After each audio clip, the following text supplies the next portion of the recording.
Is that totally correct? Can we really say that? Because the governors might debate that and say that's not totally correct. So if the house was suspended in Rivers State for upwards of 2 years, who passed the budget? We saw a house which met in a banquet hall, you know, which they said was, you know, and then we also saw a house in Edo State which was divided, and we saw a faction meeting in the old legislative. So can we really say that there was no assembly? Well, you have a situation where, you know, first of all, you have to appreciate this concept of separation of powers. You have legislator, judiciary, and all that.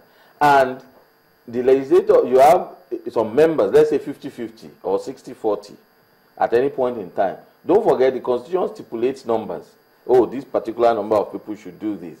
And then, at the executive level, they then tell you that, oh, the number of people that passed it, of course, you also have lawyers like us siding on both sides of the divide. That, oh, they had enough people to pass the budget, to do all that. What I am saying is, why should the legislature always have to go somewhere, hide somewhere, to pass the budget?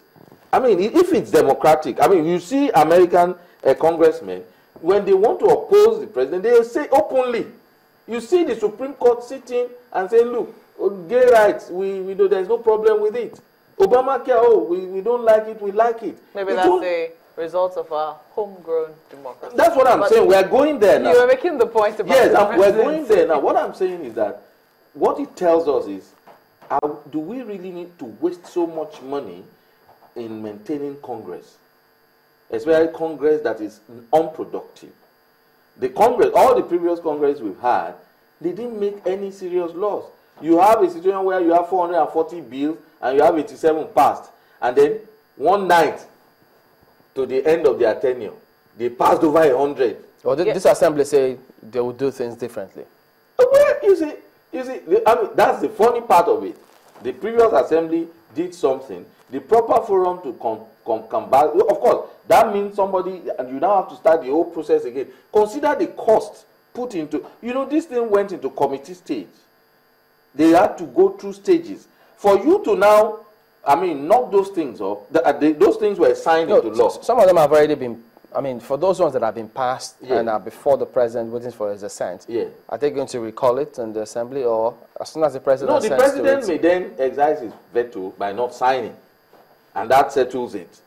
I mean, but the ones that have already been signed into law by the former president, I mean, it takes a whole long process to knock them off. That's what I'm saying. So must they go through all that? Why did it take them so long? Why did they have to wait till the last night? Yeah, but did you not understand what it was they were trying to say? At least from the 7th Assembly, what we understood was that the House of Representatives had done the rigors of going through the process. And they have a standing rule that says if the House has gone through it, they can just approve.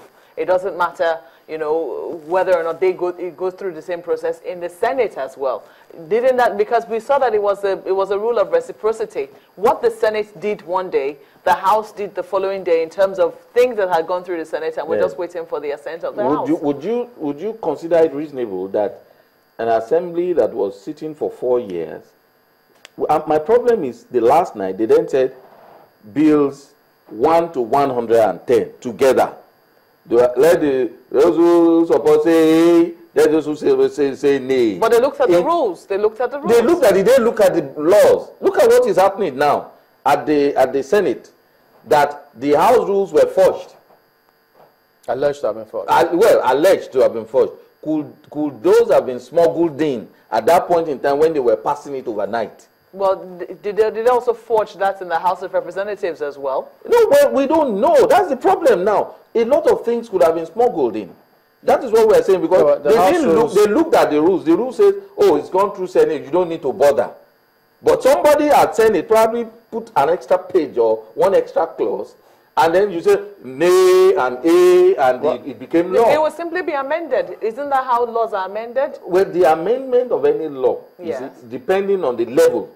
Because some of these laws have constitutional flavor. When they have constitutional flavor, it's not easy to amend. But when they are just ordinary laws, I mean, below the level of constitutional flavor, they can be easily amended. Mr. Lady, yes, sir. The situation that we have in the National Assembly is, well, there are those who believe it's kept the nation at a particular point, and there's a need to go forward. Yes. What should be done? Well, the only because there are court cases. Yeah. The Speaker says there's a court case. Some other group has gone to court. There's been the back and forth in the letters and all. What should be done? Honestly, let me take it from the perspective of conspiracy theorists who actually feel that maybe the executive is happy with what is going on. Why would they be? That, look, President Buhari, is here. It's more convenient for the executive to continue doing his own thing while the legislature is in limbo. There's nothing they can do. They can't perform their oversight functions. That's why, for instance, the issue of appointing the INEC chairman, whether in full capacity or in a temporary capacity. Now, that has been done. If, for instance, the two houses were functional, somebody would probably raise a point of order that, look, this has happened. This is not what the law says. This is not the way it should be done. And that would have been debated. A motion will be moved, and then the executive will be called to order that, no, you can't do it that way, or you do it this way. Now, the issue of appointment of ministers, for instance, service chiefs, you can imagine the Senate president says, initially he said, it's not really necessary. The Senate has no role to play in confirming the appointment. And he said, no, that's not what I mean. The Senate has no role to play when the president wants to nominate, but later we still have to look at it. Such flip-flops, policy statement somersaults, will not be happening where the legislature is actually in place. But because they are not in place now, a lot of things can be done, and nobody may ever be able to correct them. For instance, there is the outcry from certain sections of the country that, out of so many appointments, you have only like 1%, or let's say 5%, coming from the south, and the remaining 95% coming from the north. Even where the president has the final say, the house, if the house was there, they would say something, because they are representing us. It's just that they're not sitting.